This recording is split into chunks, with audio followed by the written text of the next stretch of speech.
Hello and welcome to this week's angling blog. Today you join me on the banks of the river and we're in search of roach on the stick float. If you're new around here, my name's Danny and this is my fishing channel. I put a video on the channel every Friday at 6 o'clock and have done so for the last around about 2 years. So there's plenty of content on the channel and well worth a subscribe if you're into your fishing. So on to today's session. As I say, we're in search of roach on the stick float, and if you look at the video that we did on whip fishing, I'm going to try and do the same type of fishing as I did then. Just going to feed hemp just with a maggot on the hook, with the hope that if any better fish turn up, I can start fishing a tear. So let's have a look at the setup that I'm going to use today. Right, so setup for the session is my Shimano Techium reel. On that reel I've got 4 pound 4 ounce dread and float fish, by far the best line for stick float fishing. The rod is a 17-foot Preston Innovations Carbon Active, and I've got that fished all the way to a size 6 number 4 stick float with a shirt button style shotting, all the way down to a 1 pound 1/7 Bay of Pearl on hook link and a size 16 hook. So let's have a look at the swim and the bait tray for today. Right, so side tray for today, got about 2 pints of Treasure Particle hemp, red maggot, tears if the better roach turn up, terminal tackle wise 1/7 line, number 4 weight, number 8 weight, and a size 16 hook, and of course the old pink disgorger, wouldn't be without it. Swim for today, there's the box, my net, and this area here is a bit slacker than the flow further out, and I'm going to be aiming to get bites. I'm going to be feeding round about here in line with that grey object, hoping to get bites around this area. To start with, I'm just going to be feeding that much hemp every time I go through into the swim, as I say, just to get a judge of what's in front of me.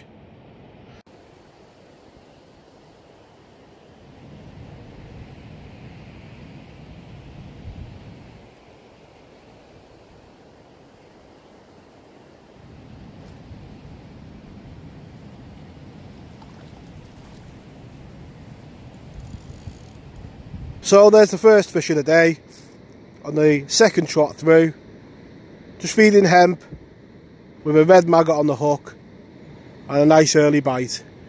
So as you've seen there, I've had a couple of bites, just starting off the session with a single maggot on the hook, just like on the whip video. And if you look straight in front of me, there's that grey thing sticking out the water on the far bank. So just flicking the stick float not too far out, and I'm just feeding hemp, and I'm hoping to get me bites just where that grey thing is. And obviously you can see there as well, there's a shadow in the water, and that you'll be able to see your flow a lot better over that shadow of that tree.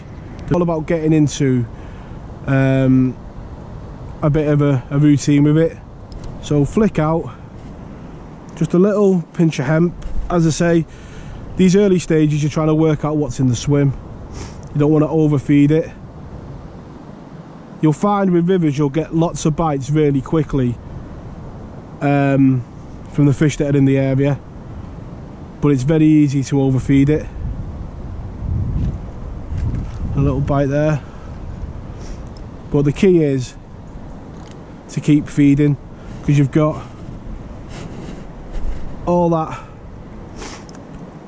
river to draw fish from. So as the bait goes in, it'll draw fish up. So So just hold it back where your hemp's going in. And there's the bite. And you'll get to learn where about the fish are in the swim. The fish will settle where your hemp is getting to the bottom really, and the more bites you get, you'll find that all the bites will come in the same type of area, and that'll be down to where you put your hemp, the speed of the river, and obviously the depth. So we're in about 5 or 6 foot, so flicking upstream, a pinch of hemp, in the hope that it comes down and is sinking through the water where I want to get me bites in line with that grey object in front of us. That float's just going down, just hold it back. I said there's not a lot of flow on here, so I imagine the hemp will get down quite quick, and as you can see, the bites are coming quite a short way down the trot, which tells me that the hemp is getting down. So flick it out, a pinch of hemp,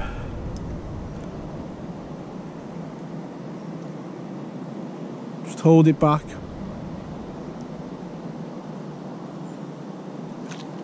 there's the bite.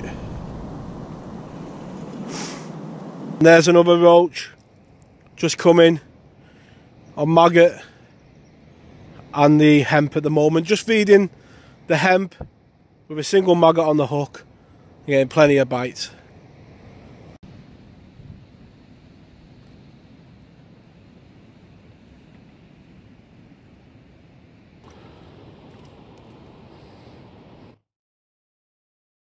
As you can see from the trees on the far bank, we're well into autumn. And autumn is always a time that is synonymous with roach and hemp. And you'll notice here, you can see the river's moving a lot faster further out. Now the roach always like the middle bit, the slack on the inside and the fast water, and I'm just on the edge of that. And that's always where you're likely to find your roach. The dace and other species like sometimes to be in the flow, but your roach will always be in that middle ground. The bad side is the slack part here is a favourite haunt of the pike, so it could be that a pike could ruin it today if it moves in, because this is a very pikey looking swim. But just feeding the hemp and going down, and it has been a bite of chuck for the first hour. A little knock there, telling you, lots of little knocks on the float, just telling you that there's quite a few fish in the swim. And there's a knock, and there's the fish.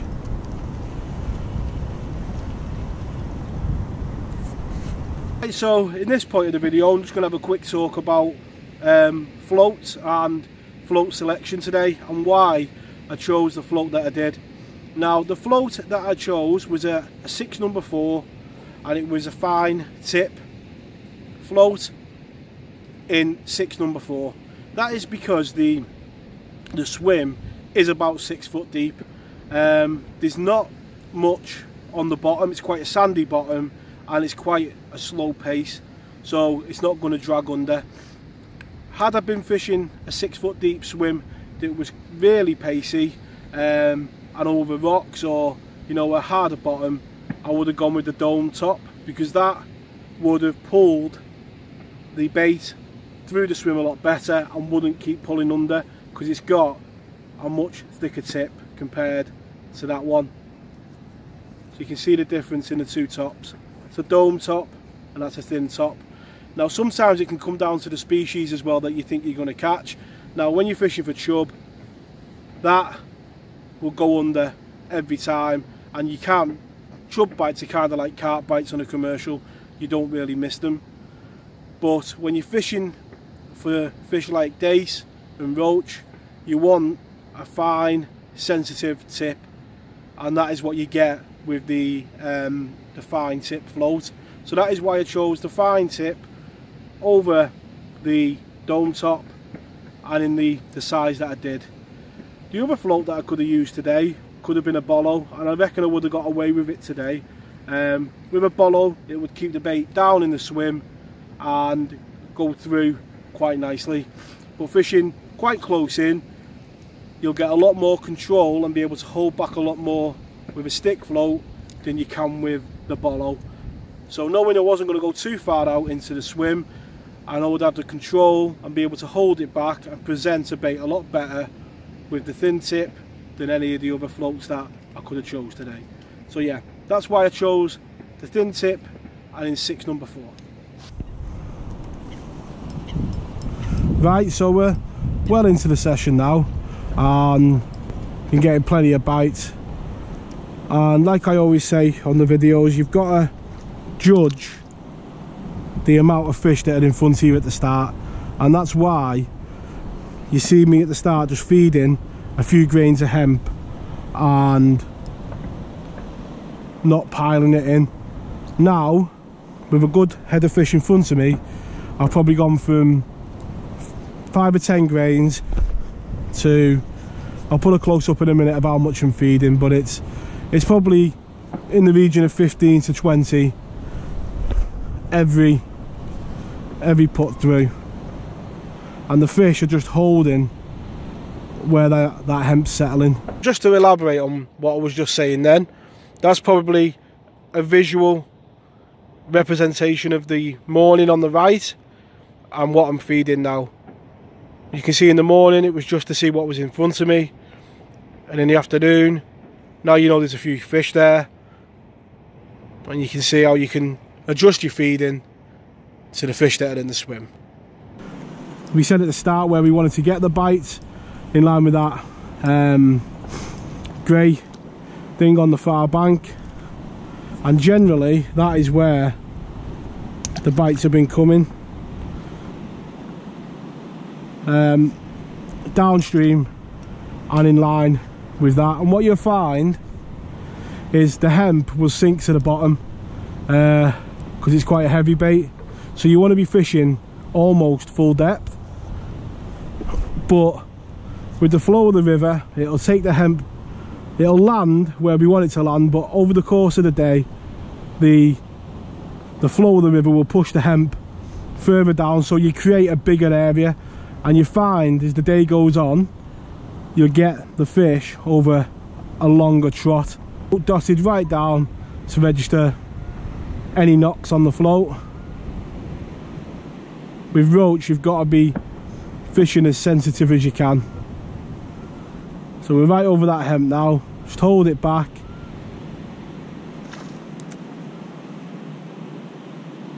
And again, you can see there's the bite.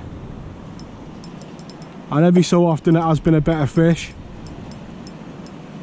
and I'm pretty sure every time I get one I keep expecting Mr. Pike to come and nab him, because the water is quite clear today, and that is a lovely roach.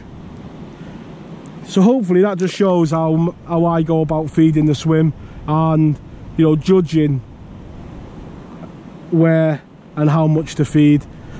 Sometimes you can come, like you could come here tomorrow and think, oh, there's loads of fish, and put handfuls of hemp in and kill your swim straight away. By starting little and often, you generally can judge your swim, and you don't kill it before you've started. And today we'll have a nice net at the end, because we've had plenty of bites this morning. So we'll let this one trot through and we'll see if we get a bite. Coming into that area again, holding it back. There's a little knock then, holding it back again, and there's the bite.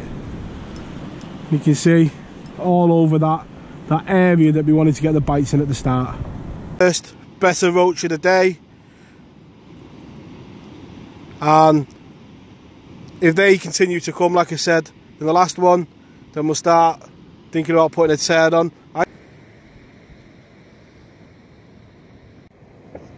So a move over to a tear has brought a better stamp of fish, as you would expect.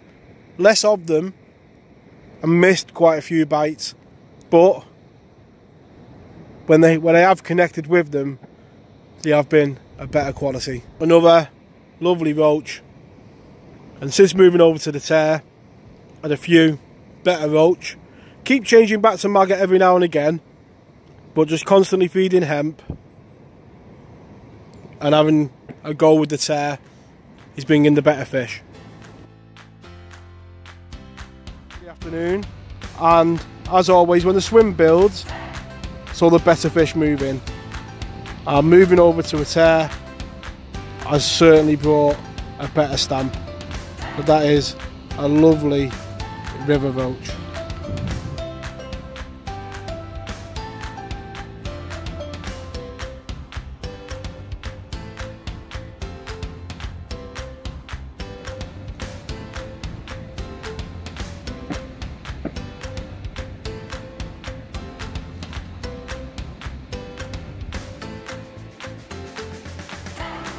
And that's what autumn roach fishing is all about.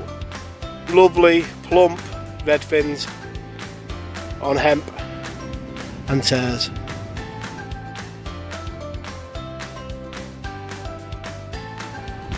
Right, a nice bend in the rod and a nice roach to end the session on. Let's get him in, have a look at him. Right, so there's that fish. A lovely way to end the session. A handful of silver. Let's have a look at that final net and see how we've got on. Right, so that's the final net of fish. 16.5 pound and a solid day's fishing. Coming on maggot in the morning and then tears in the afternoon, the better fish. And a great day's fishing. Thank you very much for watching, and I'll catch you all next time. Tight lines.